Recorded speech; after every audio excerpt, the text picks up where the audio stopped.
하나님 아버지, 오늘도 하나님의 말씀을 전하고 들을 때에 주의 성령이 우리 안에 함께 하셔서 하나님의 뜻과 하나님의 생각을 잘 알고 행동할 수 있도록 후원하시는 능력을 더하여 주시옵소서. 믿음으로 헌금하여 싸우니 저들의 믿음을 기억하여 주시고 저들이 필요할 때 가장 유익하고 좋은 것들로 하나님께서 베풀어 주시고 채워주시기를 원하오니 주와 함께하는 기쁨으로 충만케 하여 주시옵소서. 예수님의 이름으로 기도하였습니다.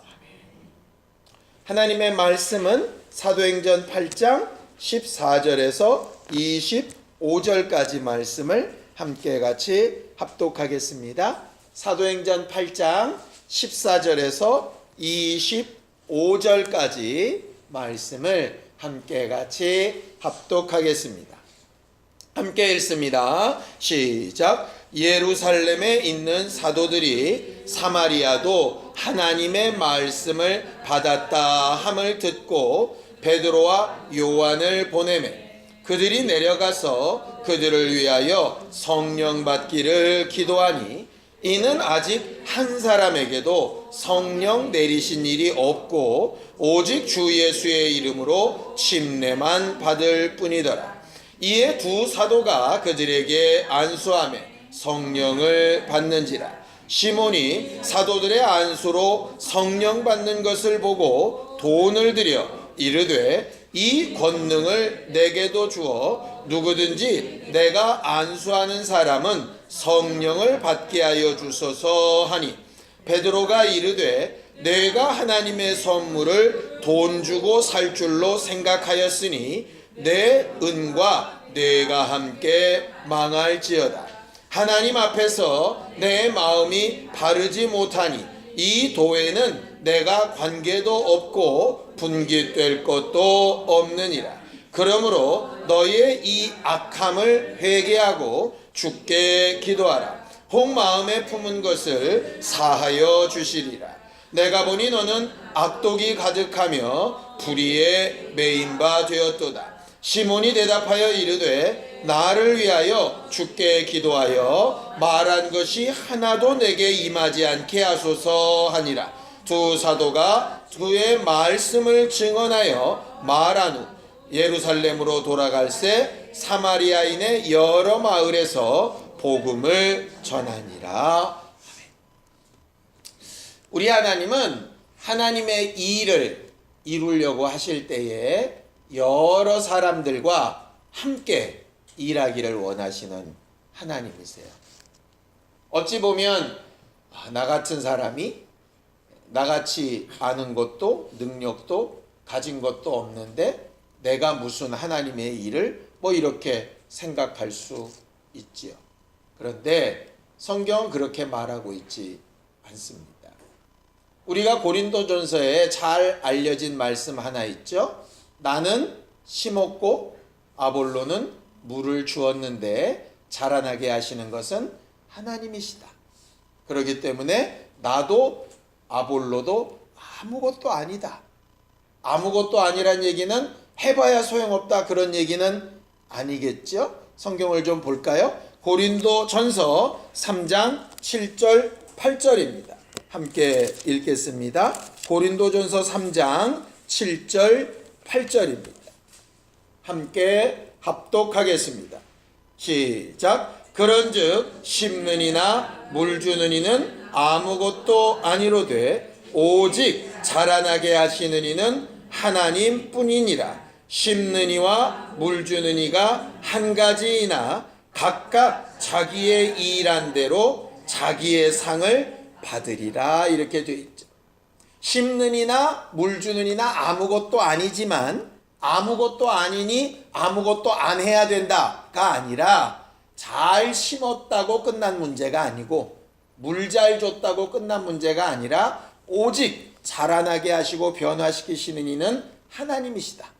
그러나 그 결과와 상관없이 심은 자는 심은 자의 상을, 물 준 자는 물 준 자의 상을 받게 될 거다 하는 거죠.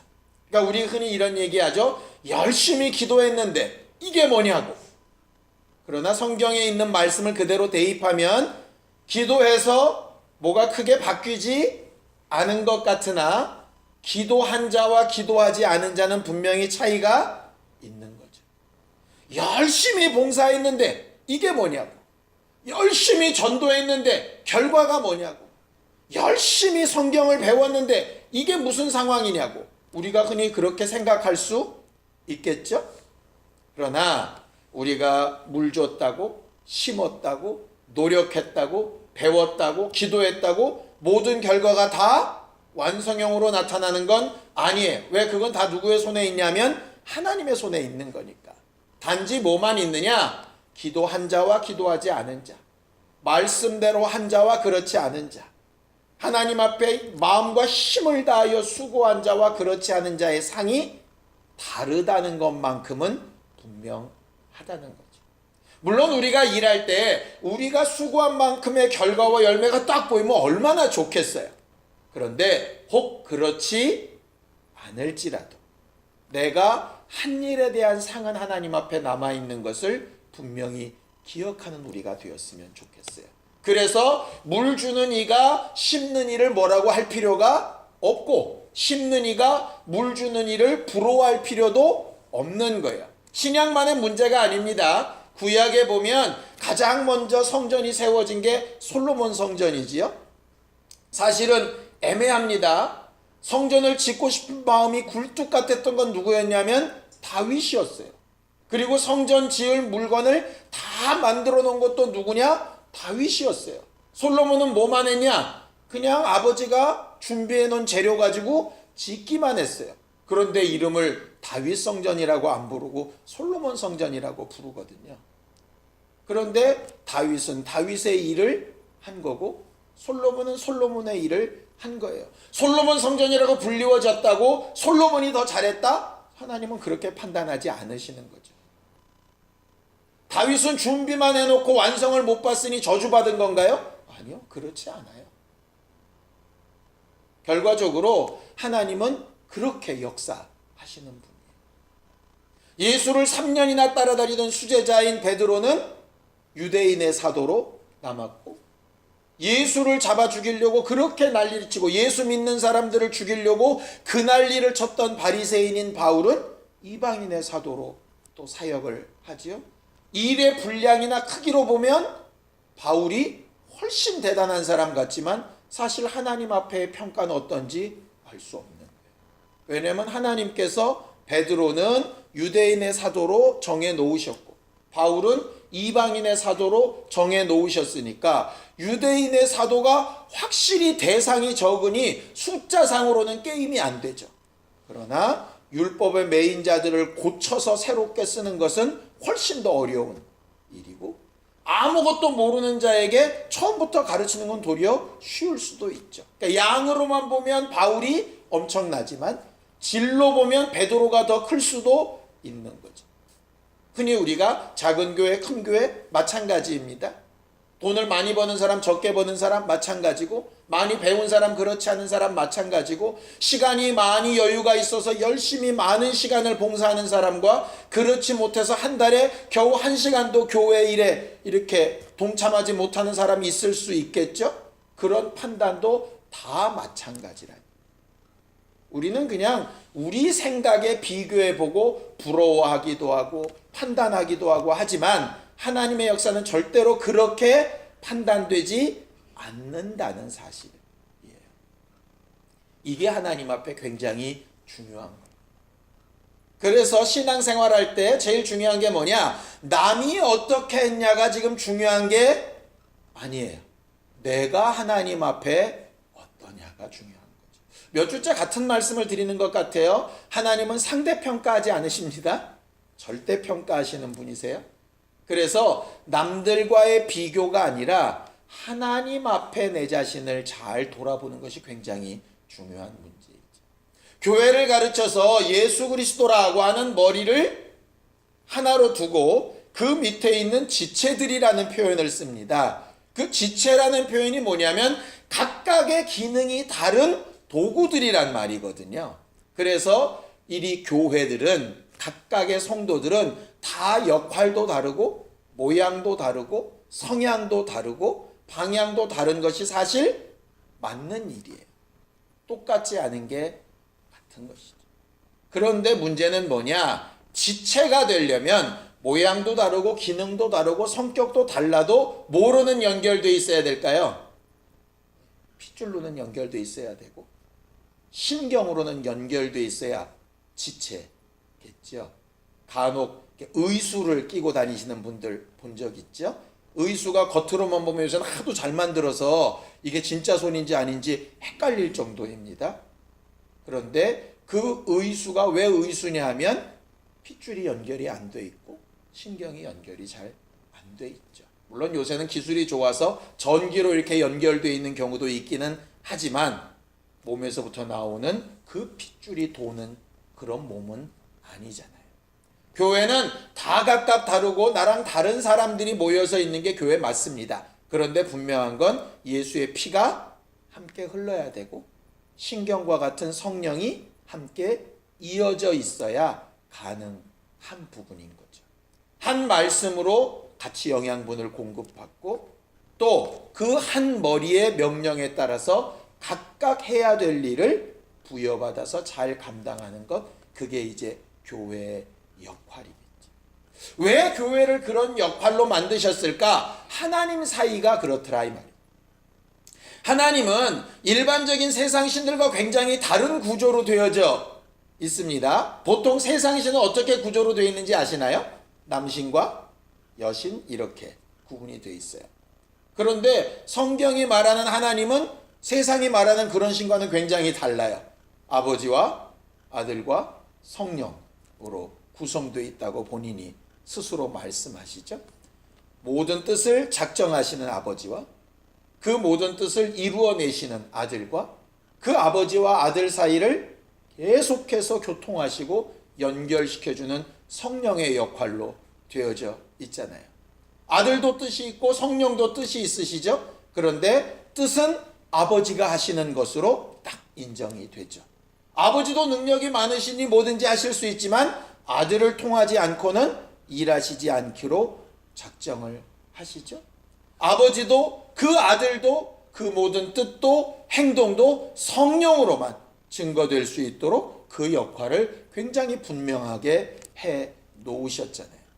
교회도 그 하나님의 구조처럼 그렇게 되어져야 맞는 겁니다. 그러니 사실 어느 누구가 크다 적다 할 수 없는 거예요. 물론 아들은 아버지는 나보다 크시다 라고 이렇게 말씀하셨어요. 그 말은 그 아버지 앞에서 자기가 순종하겠다는 뜻이지 물리적으로 크다 작다를 얘기하는 게 아니거든요. 목사가 성도들보다 큽니까? 절대 그렇지 않습니다. 그냥 순종하는 차원에서 목사를 앞세워 주시는 것 뿐이지 목사는 절대로 큰 자도 아니고 여러분들보다 더 나은 자도 아니에요. 그냥 교회 안에서 어떤 기능을 맡고 있는 사람에 불과하죠. 얼마 전에 얘기를 들었는데요. 목사는 신분이 아니고 직분이다 이런 말을 들었어요. 그게 뭔 말인가 그랬더니 목사는 목회의 일을 할 때만 목사라는 거예요. 그런데 사람들이 지금까지 착각하기를 목사가 신분이라고 착각을 한 거죠. 신분은 변하지 않아요. 그런데 목회를 안 하면 사실은 목사가 아니죠.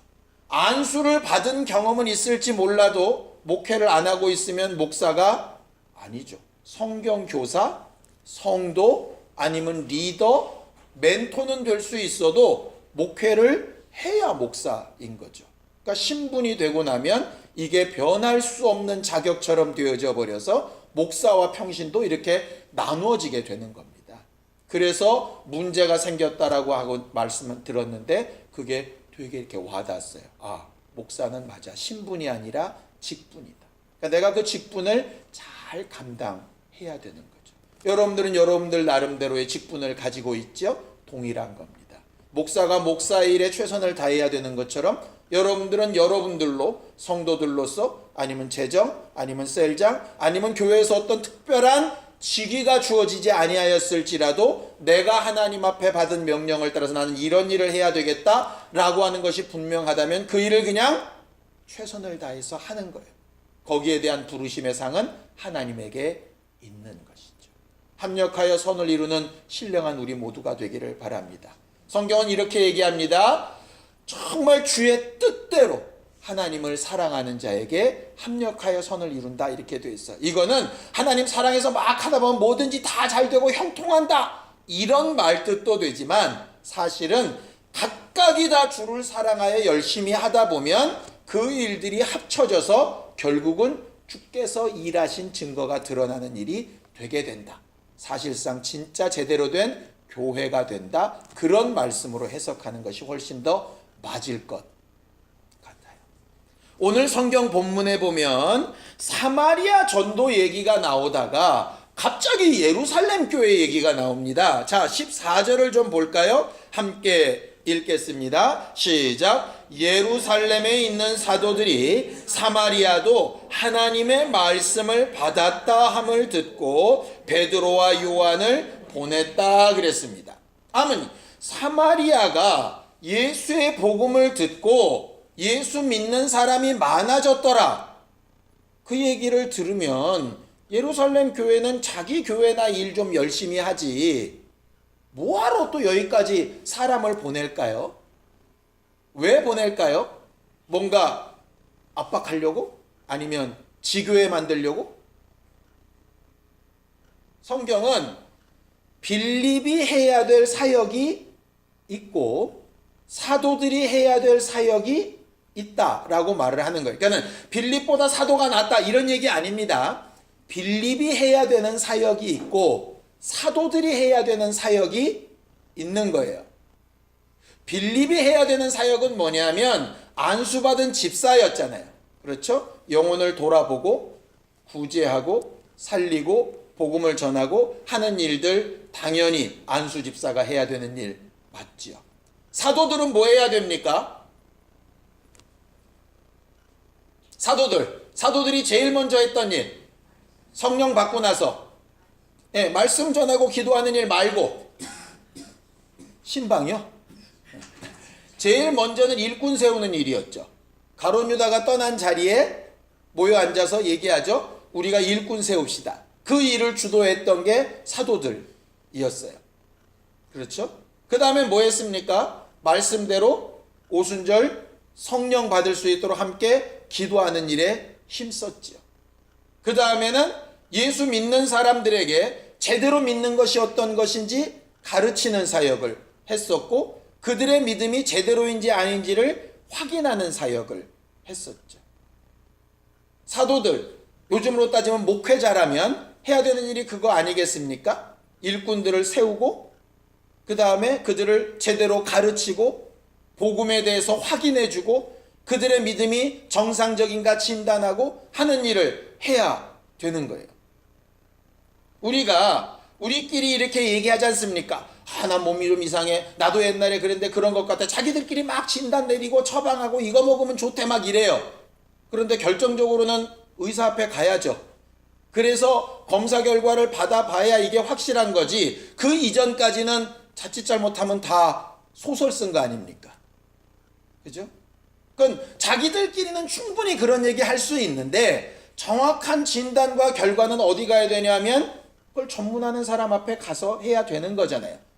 그가 나보다 다른 부분은 몰라도 그 부분은 더 낫다고 생각하니까 가는 것 아니겠습니까? 사도들의 역할이 그거였어요. 교회를 억압하거나 사마리아 교회를 뭐 잘못됐다고 얘기하려고 하는 게 아니라 이게 진짜 제대로 돌아가고 있는지 누군가는 확인을 해야 될 필요가 있는 거죠.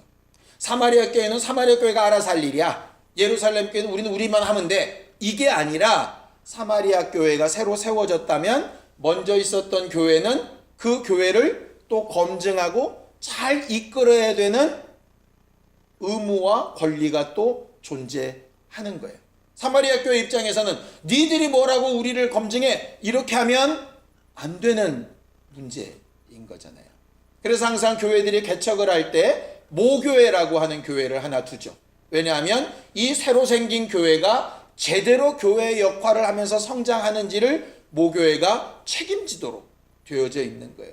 영혼이 각각인데 왜 하나님께서 아이들을 부모의 손에 맡겨가지고 일정 기간 자라게 하시겠어요?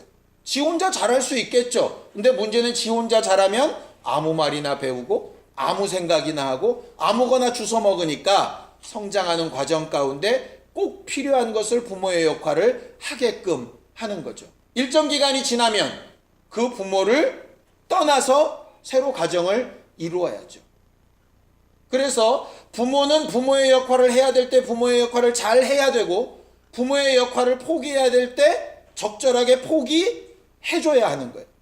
목사가 성도들을 잘 관리할 때 관리해줘야 되고, 목사가 어느 순간 손을 떼야 될 때 손 떼야 되는 거예요. 근데 관리해줘야 될 때 하지 못하면 막 자라게 되는 거고, 손을 떼야 되는데도 계속 붙들고 있으면 예수의 종이 아니라 목사의 종이 되게 되는 거죠.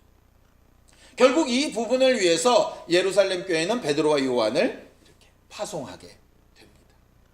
빌립은 그 상황에 대해서 기분 나빠하지 않습니다. 내가 열심히 해냈더니 사도들이 한 개 뭐 있다고 와가지고 이렇게 얘기하지 않아요. 자기는 자기의 일을 했고 그 다음 일은 사도들이 할 수 있도록 넘겨주는 거죠.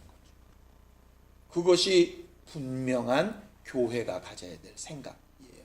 왜 요즘 교회들이 이렇게 어려울까를 봤더니요, 그 바톤 터치가 잘 안 되는 것 같아요. 개척한 목사님과 새로운 목사님, 먼저 온 성도와 나중에 온 성도, 먼저 믿은 자와 그렇지 않은 사람, 먼저 직분을 감당한 사람과 그렇지 않은 사람들이 내 역할은 여기까지, 그 다음은 저 사람에게, 이렇게 자연스럽게 넘어가줘야 되는데 그게 안 되고, 가진 사람은 놓기 싫어하고 새로 된 사람은 뺏으려고 그러고 막 이러다 보니까 막 엉망진창이 되어져 가는데, 성령이 하시는 일이라면, 정말 성령이 하시는 일이라면 자연스럽고 평안케 되어져야죠. 마치 침례 요한과 예수 그리스도의 역할이 자연스럽게 넘어가듯이 그렇게 되어져야 가장 합당하고 좋은 교회인 거예요. 다행히도 베드로와 요한도 성령이 충만한 사람이었고, 빌립도 성령이 충만한 사람이어서 너무나도 자연스럽게 상황이 움직여지게 됩니다. 그때 제자들이 와서 뭐 물었을까요? 뭘 가장 먼저 확인해 봤을까요? 제일 먼저는 너희가 믿는 바가 뭔가를 물었을 거예요. 왜냐하면 예수 믿는 거잖아요. 예수가 제대로 전달됐는지 물어봤겠죠. 예수가 제대로 전달됐다면 그 복음을 들은 자들이 제일 먼저 해야 될 게 뭡니까? 회자로 시작해서 개자로 끝나는 건데, 회개하는 거, 회개했는가를 물었겠죠. 회개한 다음에는 뭐 받아야 되죠? 침례 받았나? 침례 받았다 그래요. 그럼 성령 받았나? 거기서 걸린 거죠. 그러니까 목회자는 뭐냐면 단계적으로 이걸 확인해 줘야 되는 거예요. 리더들은 너 지금 뭘 믿고 있냐? 믿었다면 진짜 깊은 회개가 있었냐? 회개했다면 이렇게 살려고 하는 결단으로 침례 받았냐? 침례 받았다면 네가 침례 받고 신분이 변화된 걸 성령으로 보증 받았냐? 이걸 물어보는 거죠. 어떤 사람들은 믿을 때 성령 받았다 이렇게 얘기하는 사람들이 꽤 많이 있습니다. 물론 그럴 수도 있다고 생각합니다.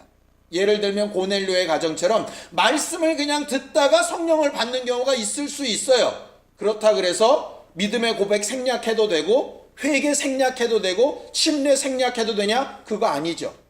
이 사람들이 성령 받았으니까 침례 줌을 그 말이요, 침례를 줍니다. 순서가 어긋나더라도 해야 될 건 다 해야 되는 거예요. 내가 지금까지 그냥 교회 다닌 게 10년인데 이제 와서 무슨 신앙 고백을 다시 합니까? 없었다면 당연히 해야죠. 그냥 날마다 주일마다 회개하는데 결정적으로 내가 중생하는 회개를 그냥 지금까지 여러 차례 했으니 했겠죠가 아니라 진짜 당신 뒤집어지는 회개의 경험이 있는가를 확인해 봐야죠. 침례 물에 들어갔다 나온 게 중요한 게 아니라 정말 당신이 자격과 신분이 하나님 앞에 변했다고 믿고 침례 받았는지 확인해 봐야 되고요. 내 마음이 평안한 거 보니 성령 받은 것 같습니다가 아니라 진짜 당신은 성령을 받은 체험을 확신하냐고 물어봐야죠. 물론 성령 받은 증거는 방언이란 뜻은 아닙니다. 여러 가지 은사들로 나타날 수 있고 여러 가지 현상으로 나타날 수 있으나 성령이 임하신 증거는 본인이 가장 정확하게 알 수 있도록 되어져 있어요. 결국 사마리아 교회는 사도들이 하나씩 하나씩 점검을 해보니까 믿음도 오케이, 회개도 오케이, 심례까지 오케이 됐는데 성령에서 걸렸던 거죠. 그럼 사도들이 해줘야 될 일은 당연한 거예요. 거기서부터 시작하면 되죠. 그래서 안수하여 성령을 받게 되어졌던 겁니다. 이것을 여기서만 말하는 게 아니라 아예 사도행전 초반부부터 얘기를 합니다. 자, 사도행전 2장 38절 39절을 다시 한번 읽어보겠습니다. 사도행전 2장 38절 39절입니다. 함께 읽겠습니다. 시작. 베드로가 이르되 너희가 회개하여 각각 예수 그리스도의 이름으로 침례를 받고 죄 사함을 받으라. 그리하면 성령의 선물을 받으리니 이 약속은 너희와 너희 자녀와 모든 먼데 사람 곧 주 우리 하나님이 얼마든지 부르시는 자들에게 하신 것이라고 이렇게 말하고 있어요. 거기 그렇게 돼 있죠. 너희는 확실히 회개했느냐, 침례 받았느냐, 죄사함 받았느냐. 여기 성경이 성령의 선물이라고 번역이 되어져 있습니다. 그렇죠? 예전에는 성령을 선물로 받는다 이렇게 되어져 있었어요. 왜냐? 믿을 때 성령 받았다라고 보고 해석을 하니까 성령을 또 받으라는 얘기는 안 맞는 것 같은 거예요. 그래서 성령의 선물이라고 바꿔 번역한 겁니다. 그런데 차라리 옛날 성경이 더 저는 옳다고 생각해요.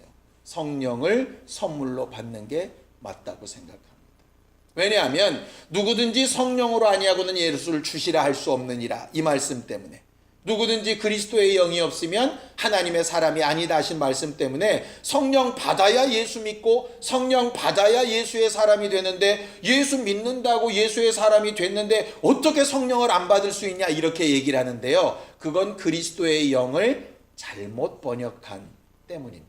물론 나중에 우리는 다시 한번 그것을 보게 될 거예요. 또 성령으로 아니하고는, 이 말은 성령 받지 아니하고니란 뜻이 아닙니다. 성령이 감동하시고 구약의 외부에서 역사하시는 경우도 분명히 있었기 때문에 그 부분을 기억해야죠. 왜냐? 믿을 때 성령 받았다라고 얘기를 하면 오늘 읽은 성경 구절이 해석이 안 되는 거예요. 사마리아 교인들이 이미 복음을 받았고 이미 예수를 믿는 사람이 있고 믿음으로 침례를 받았는데 아무에게도 성령 내리신 일이 없다. 말이 안 되잖아요. 그들 말을 이렇게 분명하게 설명하고 있는데 자기들 생각에 믿을 때 이미 성령은 받았고, 그러니까 성령을 선물로 받는 건 틀려. 성령의 선물이 맞아. 이렇게 해석을 해놓은 거고. 저는 누구의 잘못을 이야기하려는 게 아니라 여러 가지 시각이 존재할 수 있지만 중요한 건 믿을 때 성령을 받을 수도 있고 믿고 난 이후에 성령을 받을 수도 있지만 성령은 반드시 침례만큼, 회개만큼, 죄사함 받는 믿음의 고백만큼 우리 믿음의 결정적인 상황이라고 하는 거죠. 왜냐하면 각각의 지체로서의 역할을 할 때 성령이 아니고서는 내 마음과 생각을 지배해 주실 분이 없기 때문에. 예수의 제자들이 제일 잘못했던 게 뭡니까? 예수 옆에 지나갈 때마다 맨날 싸웁니다. 뭐 갖고 싸우죠? 누가 크냐? 12명밖에 안 되는 제자들이 맨날 모여가지고 하는 소리가 누가 더 크냐? 누가 더 낫냐? 뭐 이런 거예요. 심지어는 나중에 안 되니까 요한하고 야고보는 어머니까지 동원하죠. 예수님이랑 친척이다 보니까 맨날 베드로, 야고보, 요한 데리고 다니시니까 엄마를 동원해서 베드로만 제끼면 자기가 1등, 2등 할 것 같으니까, 무슨 숙명여고 여고생들도 아니고. 그런데 예수께서 그렇게 말하지 않으신다. 분명히 큰 자가 있기는 있다. 그러나 어떤 자가 크냐? 하나님의 뜻대로 섬기는 자가 크다. 이렇게 분명히 얘기를 해놓으셨어요. 그 섬기는 마음을 가지게 하시고 섬기는 자리로 만족하게 하시고 연약하고 부족해 보이지만 그것으로 낙심하지 않고 또 우리에게 주실 소망함으로 마음을 새롭게 해주시는 이가 누구냐면 성령이시거든요. 그러니까 성령 받지 아니하고서는 제대로 신앙생활할 수 없게 되는 거죠. 베드로와 요한이 이 순간에 자기들이 해야 될 일을 잘 감당합니다. 그래서 성령을 받게 하고 안수하여서 능력이 나타나죠. 심지어는 마술사 시몬이 보고 너무너무 부러워서 자기 재산을 들여서도 이 능력을 받고 싶을 만큼 아주 부러운 일을 행하게 됩니다. 그러지 않겠습니까? 나가서 노방전도하면서 전도지를 나누는 일보다는 딱 앞에 서서 슉 이러면 막 귀신이 떠나고 병이 낫고 막 벌떡벌떡 일어나고 이러면 얼마나 멋지고 커 보이겠어요? 사람들은 밖에 나가서 전도지 나누는 건 누구나 할 수 있는 일, 앞에서 막 그렇게 역사하는 건 특별한 사람만 하는 일이라고 착각하는데 성경은 그렇게 말하고 있지 않다라고 하는 거죠. 어떻게 이렇게 확신하느냐? 성령 충만하게 하여 안수하였던 그 두 사람이 마술사 시몬에게는 너 귀신 들린 것 같다, 안수받아라, 이렇게 하지 않고 회개하라고 권면하고 있는 거예요. 또 그들이 사마리아를 떠나서 예루살렘으로 돌아가는 와중에는 맨 마지막 25절에 뭘 하면서 돌아갔다고요? 복음을 전하면서 가는 거예요. 아니, 안수만 하면 성령 받는데 막 손만 다 얹고 댕기지 뭘 전도를 하러 다녀요. 그런데 그 일만 대단한 게 아니라 복음을 전해야 될 때는 복음을 전하고, 회개를 권면할 때는 회개를 권면하고, 손을 얹어 성령을 받게 할 때는 성령을 받게 하고, 귀신을 쫓을 때는 귀신을 쫓고, 위하여 기도할 때는 함께 기도하고, 겸손히 섬길 때는 함께 섬기고, 오늘 지금 이 순간 내게 주어진 일이 뭔가를 알고 그 일을 크다 적다 하지 않고 잘 감당하는 게 하나님의 일꾼이에요. 야, 사도니까 나는 복음 전도하고 회개를 권면하고 그런 것들은 아래 것들이 하고, 나는 안수하고 성령 받게 하고 이런 것만 할 거야. 그거 틀린 말이에요. 전도하게 하실 때는 누구라도 전도해야 되고, 섬겨야 될 때는 누구라도 섬겨야 되고, 안수하여 성령 받게 할 때는 누구라도 해야 되는 거예요. 문제는 그 일을 지금 내가 해야 될 거냐 말 거냐를 누가 가르치시느냐 하면 성령이 가르치신다. 울컥하는 마음이 올라올 수 있습니다. 그때 물어야죠. 이거 성령이 가르치시는 것인가 아닌가? 우리가 성경을 읽고 공부하고 말씀 가운데 좀 더 제대로 보려고 이런저런 이야기를 듣는 이유는 그것 때문입니다. 성령이 내 안에 생각나게 하실 때 그 말씀을 제대로 해석하고 제대로 순종하려고요. 만약에 성령 받았다고 하는데 말씀이 떠오르는 것도 없고 하나님께 주신 감동도 없다면 그것도 좀 생각해 봐야 될 문제입니다. 전도해야 될 때 전도에 감동이 안 되고, 회개를 권면할 때 회개가 권면이 안 되고, 내가 남들을 위하여 안수해야 될 때 감동이 안 되는 것도 문제죠. 반대로 하나님은 하지 않으셨는데 스스로 감동받는 것도 문제죠. 그래서 깨어서 기도하고 성령의 역할인가를 보고, 지금 내 마음을 지배하고 있는 생각과 이런 판단과 내가 이랬으면 좋겠다라고 하는 내 소원이 과연 하나님의 것이 맞나를 확인해 보는 게 굉장히 중요한 문제겠죠. 예수의 사도들은 하나님께서 주시는 기회에 성령의 감동을 따라서 잘 순종했던 사람들이었어요. 하나님의 역사는 그렇게 드러나게 됩니다. 남은 일주일 동안 우린 여러 가지 것들을 기도하면서 또 여러 가지 환경을 만나면서 살게 될 겁니다. 그때 각각 여러분에게 말씀하시는 성령의 감동과 음성이 여러분들을 지배할 수 있게 되기를 예수님의 이름으로 축원합니다. 혹 진짜 난 성령 받은 사람인가 한번 본인에게 확인해 보는 것도 필요하다고 생각합니다. 우리와 우리 가정과 우리 자손들에게 하나님께서 주시는 일들이 충만히 나타나고 역사되어질 수 있도록 내게 주어진 일을 잘 감당하고 상을 구하는 우리 모든 성도들이 되기를 예수님의 이름으로 축원합니다. 함께 같이 기도하겠습니다. 하나님 아버지, 오늘도 우리는 하나님 앞에 어떻게 신앙생활할 것인가를 분별하여 듣고 배웠습니다. 배운 것을 힘입어 믿음을 고백하고 침례받듯이 옛 습관을 버려 새로운 성령의 감동을 얻게 하시고, 성령으로 충만하여서 회개한 심령 위에 가르치시는 성령의 은사들을 따라 능력과 힘이 있는 영적 생활을 감당하게 하여 주옵소서. 미혹하는 것들에게 속지 않게 하여 주시옵시고, 우리의 감정과 생각을 따라 사는 것이 아니라 오직 성령의 하나 되게 하심을 따라 일하게 하심을 따라 순종하여 주님 앞에 서게 되는 날에 상 받을 것을 기대하는 믿음의 사람들이 되게 하여 주시옵소서. 이제는 우리 주 예수 그리스도의 은혜와 하나님 아버지의 극진하신 사랑과 성령님의 감동하시고 역사하시는 분명한 증거가 각각의 일을 감당할 때 오직 성령으로 감동받아 행하기를 원하는 우리 모두 위에 이제로부터 영원까지 함께 있을지어다. 아멘.